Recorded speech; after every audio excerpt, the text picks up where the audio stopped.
de número 30 ao 35.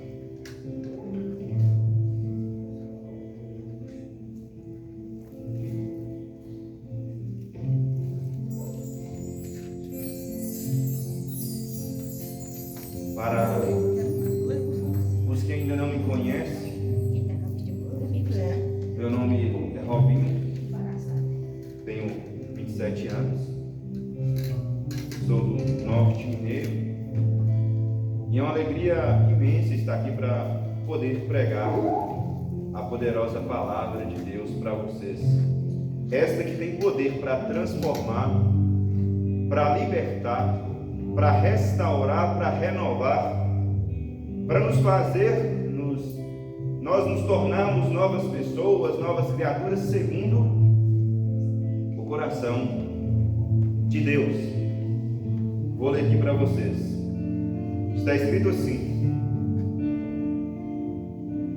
o anjo disse-lhe: não temas, Maria, pois encontraste graça diante de Deus.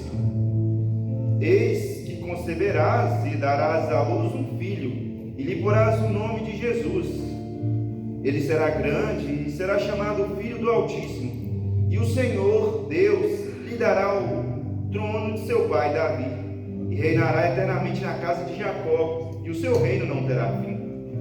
Maria perguntou ao anjo: como se fará isso, pois não conheço homem? Respondeu-lhe o anjo: o Espírito Santo descerá sobre ti, e a força do Altíssimo te envolverá com a sua sombra. Por isso, o ente santo que nascer de ti será chamado Filho de Deus. Palavra da nossa salvação. Glória a vós, Senhor. Irmãos e irmãs, a palavra de Deus vai dizer lá em Lucas, no capítulo de número 1, que nos dias de Herodes, rei da Judéia, havia um sacerdote por nome de Zacarias, da tribo de Abias, sua mulher que se chamava Isabel, e ambos eram justos diante do Senhor. E quando as Sagradas Escrituras dizem assim, era justo, significa que era santo, né? O justo é o santo. Era justo, era santo diante do Senhor e seguiam todos os mandamentos e preceitos de forma irrepreensível. Ou seja, seguia ao pé da letra, seguia à risca. Zacarias, sacerdote, um dia cumprindo os preceitos da lei, ele oferecia incenso, oferecia o perfume diante do altar do Senhor, nos santos dos santos. E a palavra de Deus vai nos dizer assim, que quando ele oferecia o perfume, o arcanjo Gabriel, aquele que assiste diante de Deus, aparece à direita do altar e diz que ele será pai daquele que virá preparar o caminho do Senhor. Nós conhecemos a história. A princípio eu fiquei incrédulo, porque ele já é idoso, sua esposa também idosa, além do mais sua esposa estéril, ele não acredita, e o anjo diz assim: olha, já que tu não acreditar, tu ficará muda até o dia que estas palavras se concretizarem.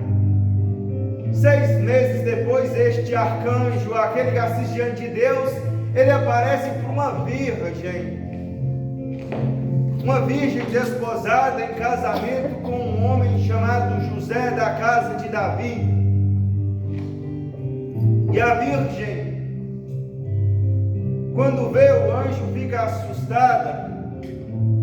E o anjo diz assim: olha, não temas, pois encontraste graça diante de Deus. Eis que conceberás e darás um filho, e lhe porás o nome de Jesus. Ele será grande e será chamado Filho de Deus.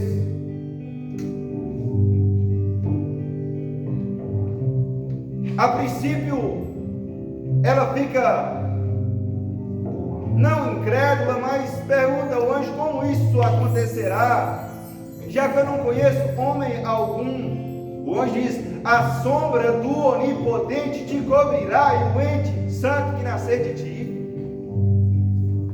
será chamado filho de Deus. Tua parenta Isabel, aquela que era tida por estéril, também está no 6º mês de gestação, porque a Deus, porque para Deus nenhuma coisa é impossível.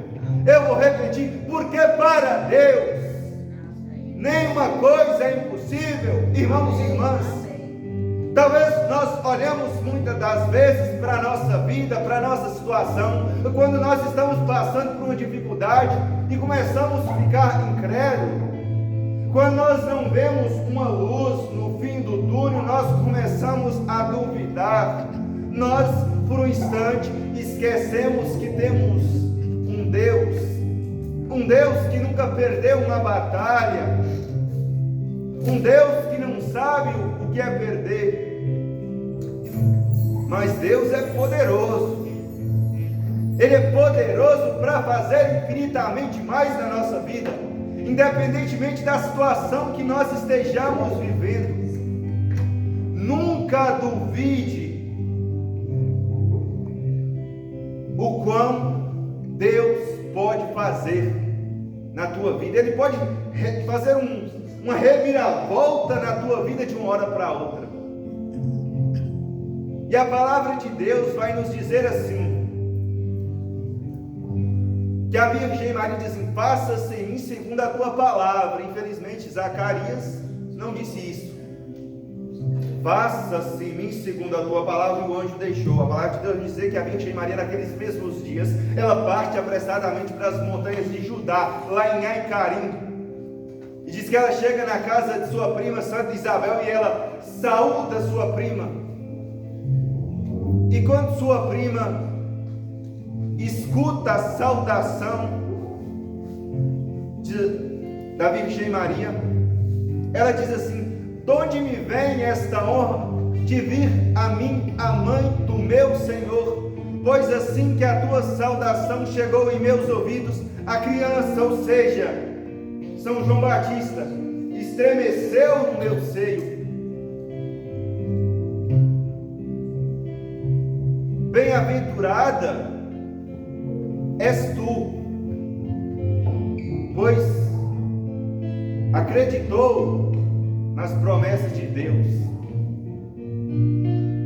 Acontecerão na tua vida aquilo que foi dito por Deus. E Maria diz: a minha alma engrandece o Senhor, o meu espírito exulta em Deus meu Salvador, porque olhou para a humilhação de sua pobre serva. Por isso, desde agora, doravante, me proclamarão bem-aventurada todas as gerações, pois o Todo-Poderoso fez grande coisa em meu favor. Santo é o seu nome, e sua misericórdia se estende de geração em geração para todos os que o temem. Manifestou o poder do seu braço, desconcertou os corações soberbos, derrubou do trono os poderosos e exaltou os humildes, saciou de bens os indigentes e despediu de mãos vazias os ricos. Acolheu a Israel, seu servo, lembrando da sua misericórdia, conforme prometera a nossos pais, em favor de Abraão. As Sagradas Escrituras vai nos dizer que a Virgem Maria fica cerca de 3 meses na casa de sua prima. Já era idosa sua prima, né? Ali uma gestação talvez de risco. Ela fica ali ajudando a sua prima. Ela é uma mulher piedosa. E depois do 3º mês, as Sagradas Escrituras não especificam, mas obviamente nós cremos que foi depois que o bebê nasceu, o primo de Jesus, e depois a Virgem Maria volta para sua casa. Voltando um pouco, irmãos e irmãs, quando o arcanjo Gabriel faz a anunciação para a Virgem Maria, e a Virgem Maria diz sim. Se nós formos entender, estudar o contexto histórico, nós vamos descobrir que a Virgem Maria foi uma mulher corajosa. Ela é uma mulher corajosa, porque ela não estava oficialmente casada com São José. O casamento judaico era dividido em 2 fases. Tinha o primeiro, é como se fosse um noivado, mas só estava oficializado depois do segundo. São José talvez estava construindo a casa, não tinha nada oficial, eles não poderiam se deitar juntos porque não estavam casados oficialmente.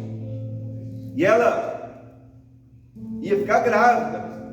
O anjo disse que ela conceberá e dará à luz. Mas ela não sabia se São José ia concordar com isso. Mas mesmo assim, ela disse sim, porque ela sabia que quem prometeu não foi Siddhartha Gautama, quem prometeu não foi Buda, quem prometeu não foi Allan Kardec, não foi Maomé, foi o Deus Todo-Poderoso, Criador do céu e da terra. E se Ele prometeu, não tem como dar errado, meus irmãos. Quem prometeu foi Deus. E depois, lá no Evangelho segundo escreveu São Mateus, vai nos dizer que, como São José era um homem extremamente piedoso, um homem santo, não queria denunciá-la, mas queria despedi-la em segredo. Porque ele olhou assim, é uma traição, mas eu não vou fazer. Não vou denunciar, porque se ela fosse pega, grávida, sem o suposto marido, ela seria apedrejada em praça pública. A sociedade judaica era uma sociedade extremamente puritana. Mas mesmo assim, São José quis despedi-la em segredo. Mas ele teve um sonho, e Deus disse assim, olha, não faça isso com ela. O ente que ela está esperando é o Filho de Deus, né? E a partir daí as coisas começaram a deslanchar, né? Mas a Virgem Maria foi corajosa, né? A Virgem Maria deu um passo sem mesmo ter o chão. E nós também temos que ser assim, irmãos. Por mais que nós olhamos para as situações da nossa vida, situações desconfortáveis, favoráveis, que parece que vai dar tudo errado, mas vai assim mesmo, vai no escuro. Acredite em Deus, acredite no impossível. Por mais que pareça que vai dar tudo errado, mas tenha coragem de dar um passo. Por mais que as pessoas que estão à tua volta estão falando mal de ti, estão te criticando, as pessoas que estão à tua volta estão te desaprovando, mas acredite no impossível. O impossível de Deus só vai acontecer na tua vida se nós acreditarmos, né? A palavra de Deus vai dizer assim que quando a Virgem Maria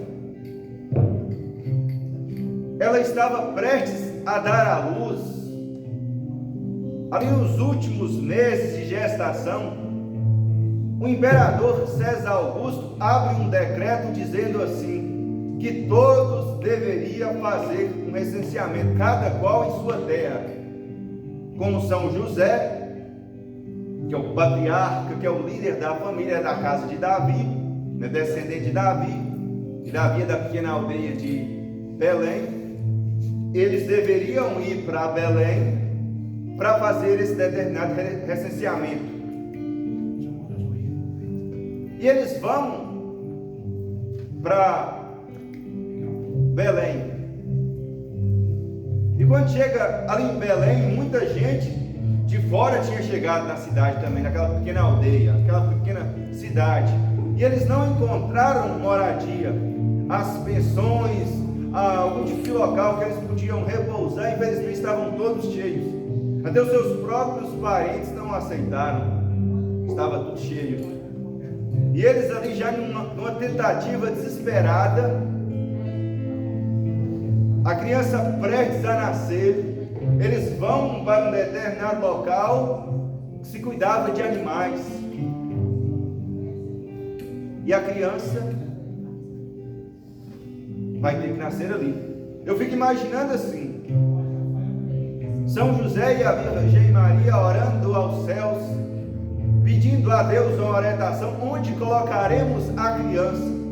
E Deus respondendo lá do alto do céu, olha, coloca na manjedoura, Porque cordeiro se coloca na manjedoura, e ele é o Cordeiro de Deus que tira o pecado do mundo. E ele nasce ali na simplicidade, ele nasce ali entre os animais. Vai nos dizer que a estrela do Oriente aparece para 3 pastores que vigiavam o seu rebanho. E eles vão ali presentear a criança levando incenso, mirra e ouro. E eles chegam ali, eles deparam com aquela maravilha. Eles adoram o Salvador. Eles adoram o Redentor, o Unificador. Seus olhos se enchem de alegria e eles voltam para casa com alegria. Quando Jesus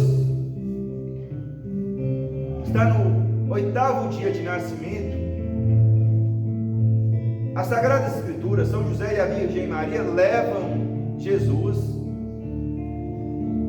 para apresentar ao templo.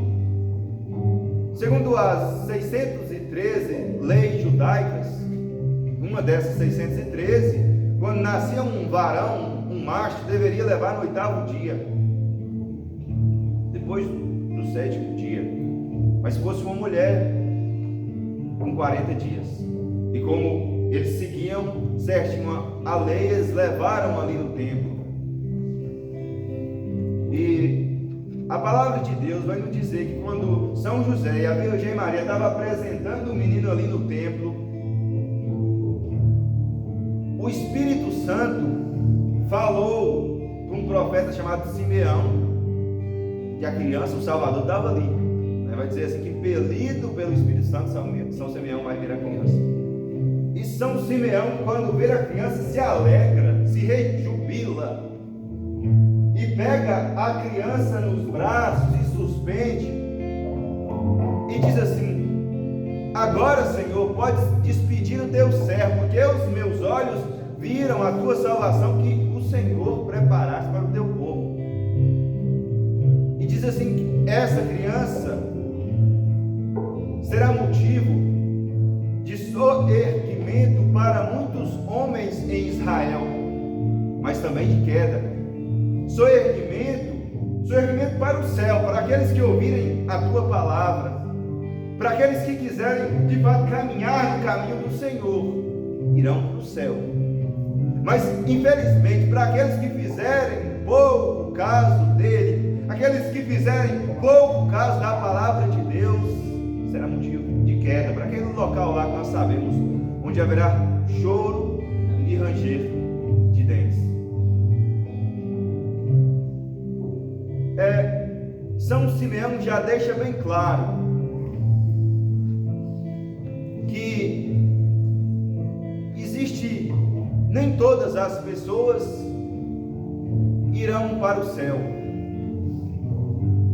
Nós precisamos pagar um preço.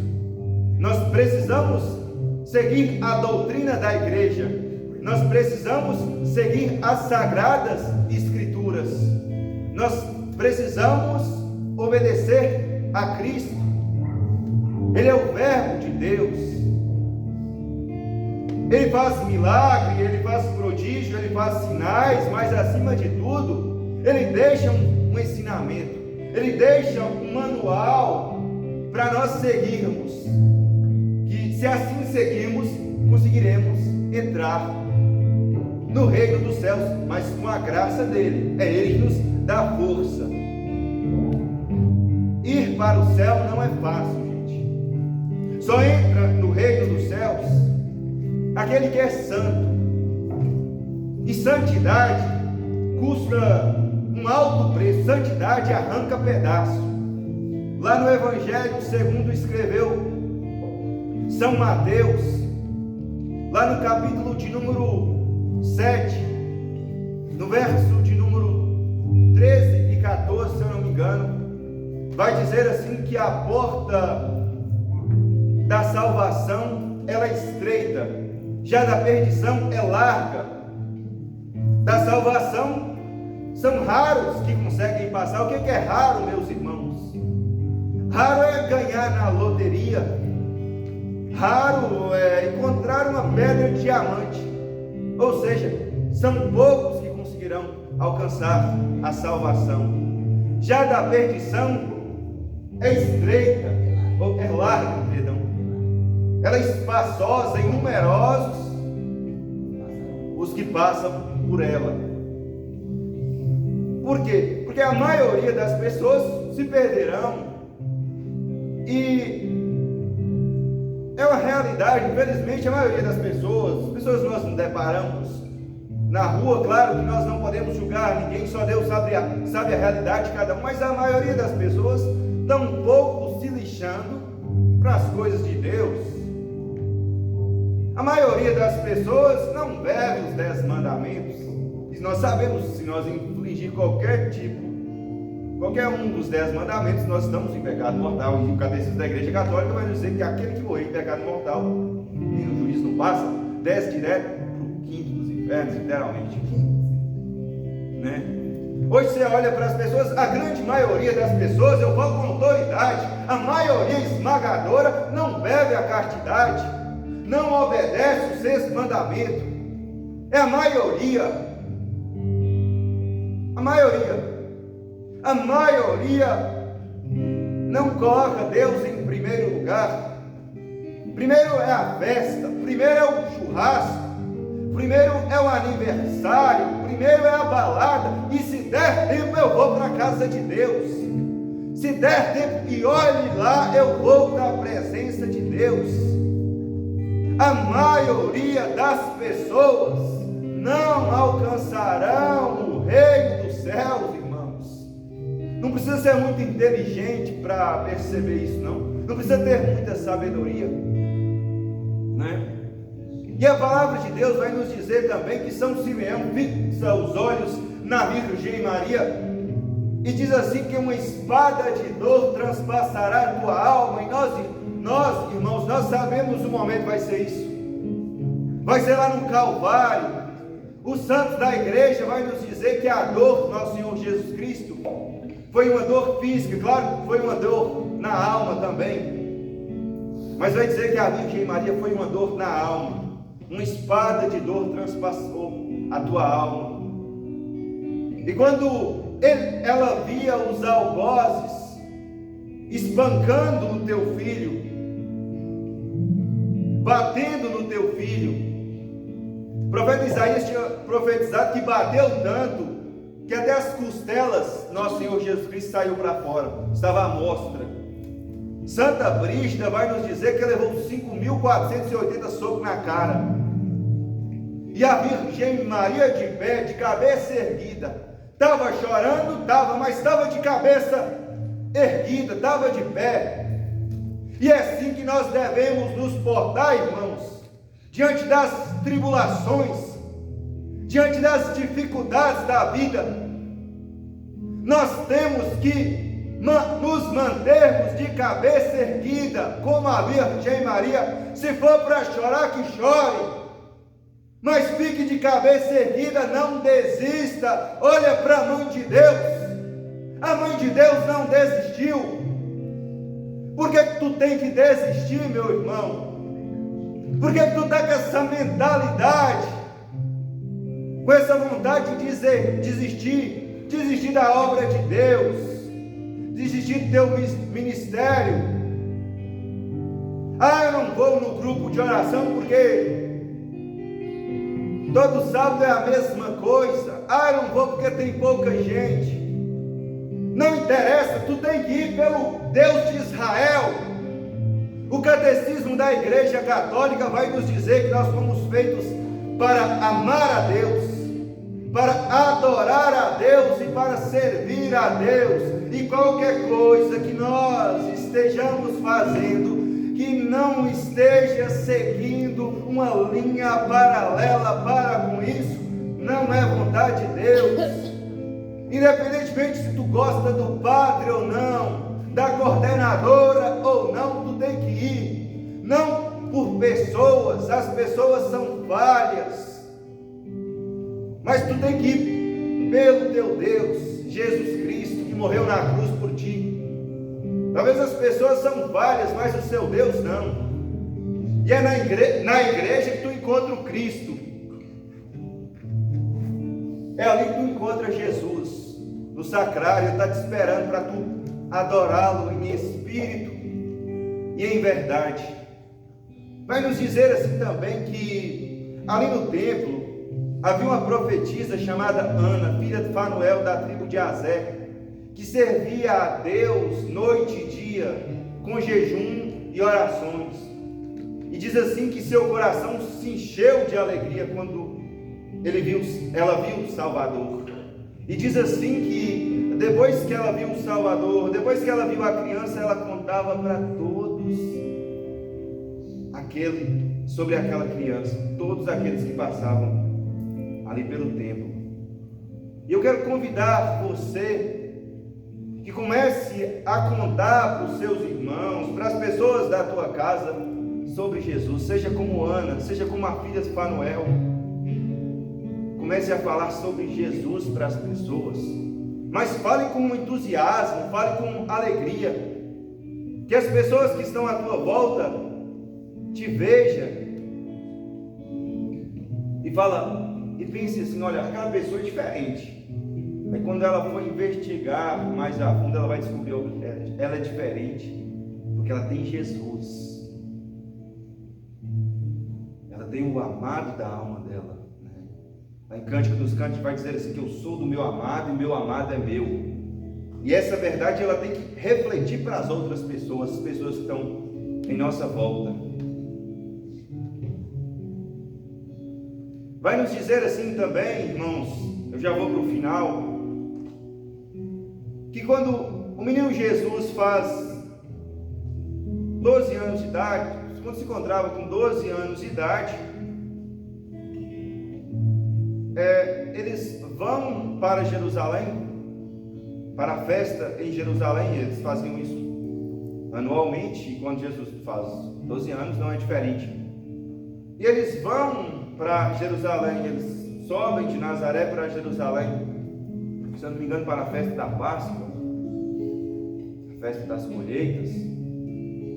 E aí eles festejam, faz todo aquele ritual judaico, e quando volta para casa, quando está voltando para casa, um dia de caminhada, eles dão por conta, como diz nós lá na roça, dão por fé, que a criança não está com eles.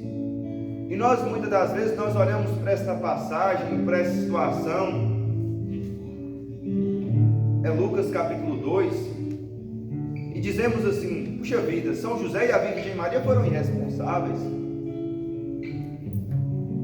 foram despercebidos e deixaram uma criança de 12 anos para trás. Mas se nós formos olhar todo o contexto judaico, o contexto histórico, nós vamos descobrir que não era bem assim. É porque a sociedade judaica é uma sociedade extremamente puritana. Os homens não andavam com as mulheres. Os judeus ainda hoje são assim na igreja: é mulher de um lado e homem do outro. E como Jesus era uma criança, tanto faz se ele ia na caravana dos homens ou na caravana das mulheres. A Virgem Maria estava pensando que o seu filho, Jesus, estava na caravana de seu esposo, São José. Do mesmo jeito, São José estava na caravana da Virgem Maria. E quando eles dão por conta, já tinha andado um dia já. Aí eles voltam para Jerusalém, mais um dia de caminhada. Estão no segundo dia. Mais um dia procurando ali em Jerusalém, uma cidade relativamente grande. Só no terceiro dia encontra ali no templo em Jerusalém. E eles ficam estupendos, ficam encantados com a sabedoria do seu filho, pelas respostas que ele estava dando ali para os doutores da lei. Todos estavam encantados. E quando a Virgem Maria vê seu filho, diz assim: filho, o que fizeste conosco? Teu pai e eu estávamos aflitos à tua procura. E Jesus diz assim: por que me procuráveis? Não sabeis que devo ocupar-me das coisas de meu pai? E vai dizer assim que a Virgem Maria não compreende muito bem, mas que ela guarda todas aquelas coisas no seu coração. E Jesus cresce a estatura, graça e sabedoria diante dos homens e diante de Deus. E ele era obediente em tudo aos seus pais. A Virgem Maria guarda todas aquelas coisas no teu coração. Nós também, irmãos, nós temos que guardar as coisas de Deus no nosso coração. Não fique guardando essas coisas da modernidade, não fique guardando o pecado, não fique guardando essas músicas mundanas do teu coração, esses palavrões, esses ressentimentos, essas mágoas, mas faça como a Virgem Maria. Guarde as coisas de Deus, guarde a palavra de Deus, guarde a promessa de Deus. Nós fomos feitos para Deus, portanto nós temos que pensar em Deus, nós temos que caminhar no caminho de Deus, nós temos que guardar as coisas de Deus, nós temos que ser como a Virgem Maria. As pessoas, sobretudo as pessoas que estão no mundo, gostam de buscar exemplos, gostam de buscar motivações nas pessoas do mundo, algum artista, sei lá, uma Virgínia da vida aí, uma Ana Castelo, ou sei lá, gosta de imitar essas pessoas, quando na verdade nós temos que imitar a Virgem Maria. Se eu quero me vestir bem, eu quero me vestir com modéstia, com pudor, eu tenho que olhar para a Virgem Maria. Se eu quero fazer silêncio diante deste mundo tão turbulento, eu tenho que olhar para a Virgem Maria, ela é a Virgem do silêncio. Vai dizer assim a tradição da igreja, que quando São Lucas médico, nós sabemos, foi entrevistar a Virgem Maria lá na ilha de Patmos, para escrever o Evangelho, segundo escreveu São Lucas, obviamente. São Lucas pergunta para a Virgem Maria tudo sobre ela, sobre São José. A Virgem Maria disse assim: não, eu não vou falar sobre mim, eu vou falar sobre meu filho. Tanto é que o que está escrito aqui nas Sagradas Escrituras da Virgem Maria, porque tem uma coligação com o seu filho. Se não fosse assim, né, ela não ia falar absolutamente nada. Ela é a Virgem do silêncio, ela não quer aparecer. Nós, muitas das vezes, nós queremos aparecer, nós queremos estoar na sociedade, mas a Virgem Maria não, ela quer ficar em silêncio. Se você quer ser forte, guerreiro, tu tem que olhar para a Virgem Maria. Ela é nosso exemplo, ela é a nossa generalíssima, ela é o nosso modelo de santidade.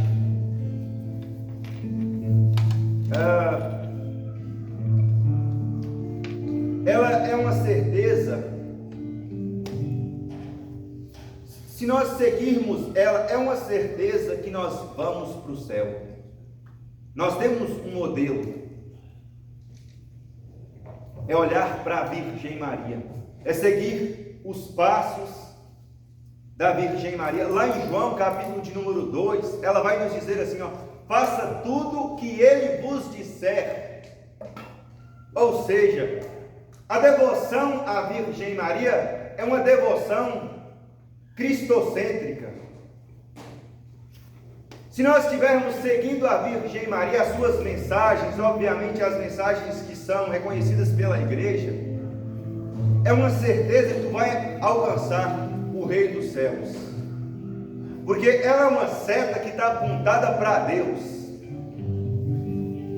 ela nos leva a Deus.